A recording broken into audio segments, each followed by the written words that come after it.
একদিন রাত্রে চেম্বার খুলে বসে আছি, বাইরে প্রবল ঝড় বৃষ্টি হচ্ছে। এই ঝড় বৃষ্টির মধ্যে কেউ আসবে না, এটাই স্বাভাবিক। তাই চেয়ারে হেলান দিয়ে বসে একটা গল্পের বই পড়ছিলাম। রাত তখন প্রায় 10টা। বৃষ্টি কমলেই বাড়ির দিকে হাঁটা দেব। ঠিক তখনই গায়ে চাদর মুড়ি দেওয়া একজন লোক দরজার সামনে এসে দাঁড়ালো। ডাক্তারবাবু আছেন নাকি? হ্যাঁ, আসুন। ডাক্তারবাবু, আপনাকে এক্ষুনি আমার সাথে যেতে হবে, খুব গুরুতর ব্যাপার। কোথায়? ওই ওই পশ্চিম পাড়ার শ্মশানের দিকে। কিন্তু এখন তো বাইরে বৃষ্টি হচ্ছে। আমার কাছে ছাতা আছে ডাক্তারবাবু, আপনি আপনি দয়া করে চলুন, না হলে সর্বনাশ হয়ে যাবে। লোকটার কাকুতি মিনতির কাছে না করতে পারলাম না। আসলে যতই অসুবিধা থাকুক, ডাক্তারদের না করা চলে না। তাই ছাতাটা নিয়ে লোকটার সাথে বেরিয়ে পড়লাম। প্রবল বৃষ্টির সাথে ঝোড়ো হাওয়া বইছে, চারিদিকে ঘুটঘুটে অন্ধকার। অনেকটা পথ হাঁটার পর অবশেষে জলা জঙ্গলে ভরা একটা কাঁচা মাটির ঘরে এসে পৌঁছালাম। এই তো চলে এসেছি ডাক্তারবাবু, ওই যে আমাদের বাড়ি। ছাতাটা বাইরে রেখে ঘরের ভেতরে ঢুকলাম। ভেতরটা পুরোপুরি অন্ধকার। দাঁড়ান দাঁড়ান ডাক্তারবাবু, আলো জ্বালাচ্ছি। তারপর লোকটা একটা হেরিকেন বাতি ধরালো, আর তার টিমটিমে আলোয় দেখতে পেলাম বিছানার ওপর একটা বয়স্ক করে লোক চাদর মুড়ি দিয়ে শুয়ে আছে। ঘরে আমরা 3জন ছাড়া আর কেউ নেই। বয়স্ক লোকটা খুক খুক করে কাঁসছে। আমি বললাম, কি হয়েছে দাদু, কাশি? কয়েকদিন ধরেই বুকে খুব ব্যথা বলছিল। ব্যাগটা খুলে টেথিস্কোপটা বের করব, এমন সময় হঠাৎ পাশ থেকে একটা গম্ভীর গলা শুনতে পেলাম। ব্যাটার বুড়ো বয়সে বিমরি ধরেছে, সব ওই বড় নিম গাছটা দখল করার ধান্দা। এই লোকটা আবার কোথা থেকে আসলো? আসার সময় তো খেয়াল করিনি। যাই হোক, টেথিস্কোপটা বের করে চাদরের ওপর দিয়ে লোকটার বুকে ঠেকালাম। না, কোনো আওয়াজ নেই। আশ্চর্য। টেথিস্কোপটা একটু এদিক ওদিক করে হৃদস্পন্দনটা শোনার চেষ্টা করলাম। না, কোনো আওয়াজ নেই। তাহলে কি বুড়ো এর মধ্যেই পটল তুলেছে?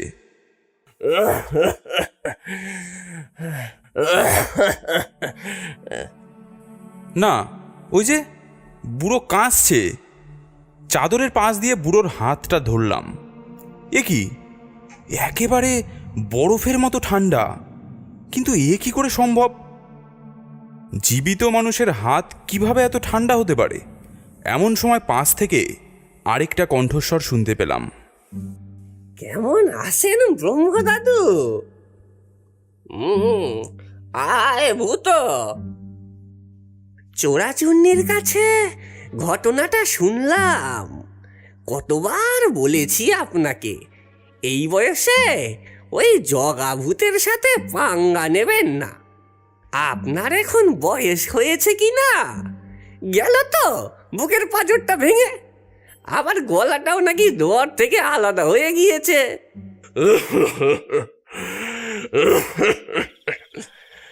সে গলার হাড় ভাঙুক আর বুকের পাঁজর ভাঙুক, ওই বড় নিম গাছটা আমি নিজের দখলে নিয়েই ছাড়ব।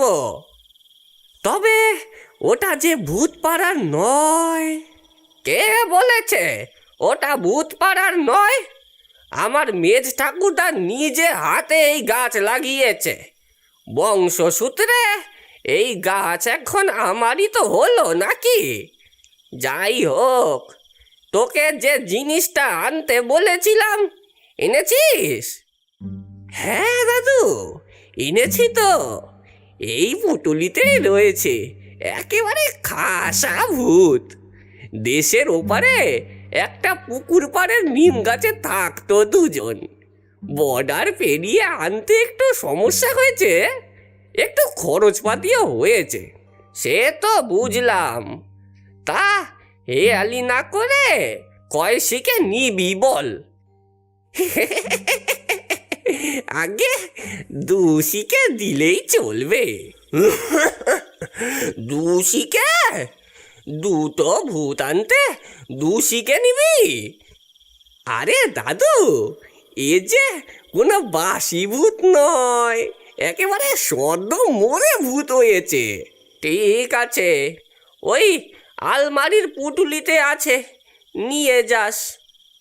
তবে দাদু, একটা কথা বলে রাখি, যা কাজ দেও না কেন ভূত দুটো খুব ভালোভাবেই করবে, কিন্তু যদি একবার চানাচুরের গন্ধ পায় তাহলে যত কাজই থাকুক না কেন সব ফেলে দিয়ে ওই চানাচুর খেতে চলে যাবে।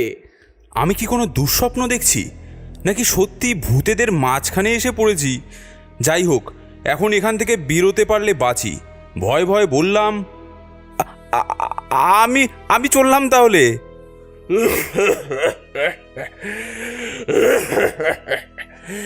আরে ডাক্তার বাবু, যাবেন কোথায়? এখনো তো বুকের পাঁজরটাই ঠিক করা হলো না। এই বলে লোকটা বুক থেকে চাদর সরালো। চাদর সরাতেই দেখলাম বুকের পাঁজরে একটুও মাংস নেই, পুরোটাই হাড়।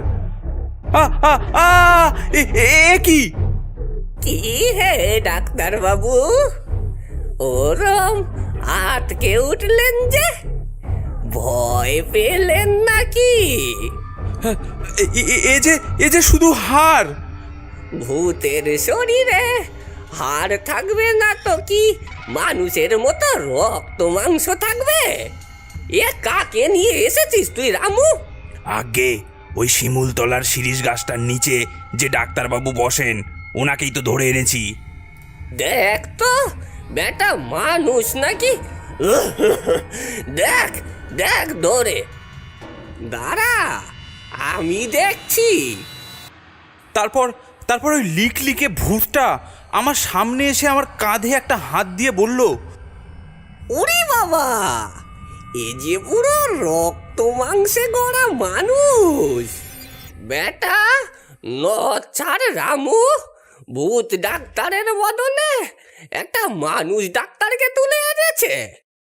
দেখো, শয়তান যা করেন তা ভালোর জন্যই করেন। এই এই মানুষ ডাক্তারকে শয়তানি হয়তো আমাদের কাছে পাঠিয়েছে, যেন আমরা এই নিম গাছটা দখল নিতে পারি।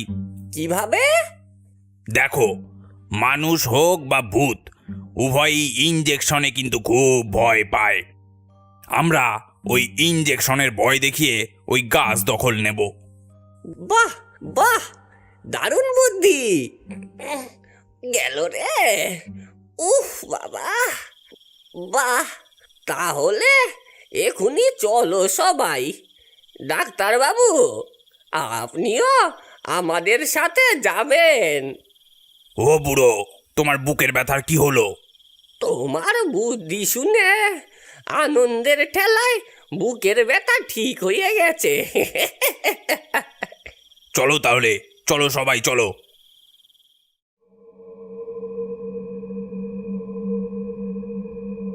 তারপর ভূতগুলো আমাকে সাথে নিয়ে ওই নিম গাছটার দিকে গেল। এই জগা জগা, আজ তোকে ছাড়বো না। বাঁচতে চাইলে এই নিম গাছ ছেড়ে দে বলছি, ছেড়ে দিয়ে পালা এক্ষুনি। বুড়ো, তুই আবার এসেছিস? বুকের হাড় ভেঙেও তোর শিক্ষা হয়নি? হ্যাঁ বাবা কানু, ও দেশ থেকে আনা ভূতগুলোকে ছাড় তো। এই তো হুজুর, ছাড়ছি। আমার ভূতের দল, যা তো ওই জগা ভূতকে গিয়ে ভালো করে কেতুকুতু দিয়ে আয়।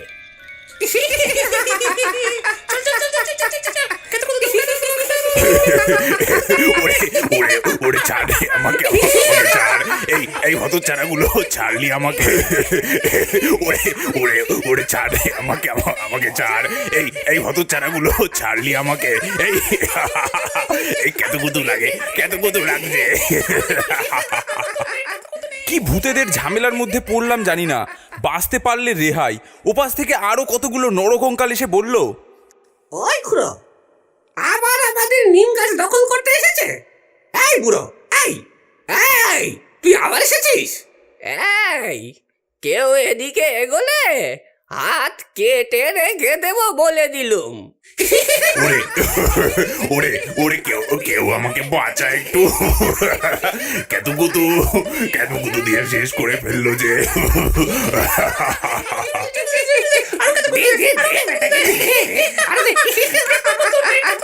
মজা। বলি মুড়ি চানাচুর মাখা খাবেন নাকি ভূতেরা? সন্ধেবেলা থেকে একটুকু বিক্রি বাট্টা হয়নি, বলি নেবেন নাকি? চানাচুর, চল চল চল চল চল, চানাচুর খাবো কতদিন বাদে। এই বেটাকে ছেড়ে দি, ছেড়ে দি, চল চানাচুর খেয়ে আসি।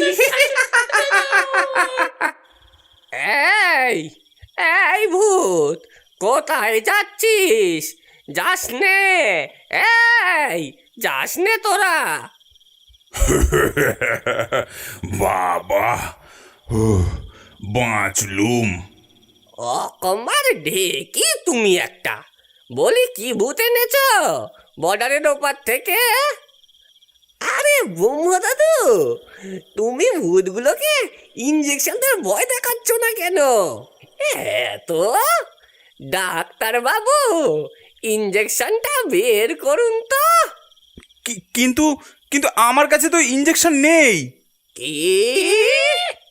আগে আগে আমি গ্রামের ছোট ডাক্তার, জ্বর ব্যথার জন্য ঔষধ দিই, কিন্তু ইঞ্জেকশন তো দিই না।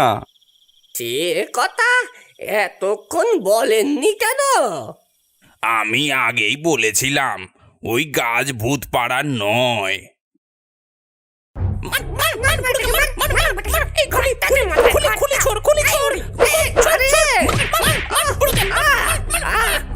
তোর ভূতেদের চানাচুর খাওয়া হলো? মারিস নে রে, মারিস নে। আগে হুজুর, চানাচুর খাবার পর তারা একটু ঘুমোয়।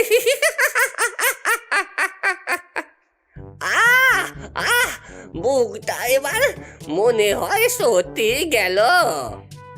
ডাক্তার বাবু, আমার বুকটা ঠিক করে দিতে পারেন? সে ঠিক করতে পারি, তবে ঠিক হবার পর আর ওই নিম গাছ দখল করতে যাবেন না কিন্তু।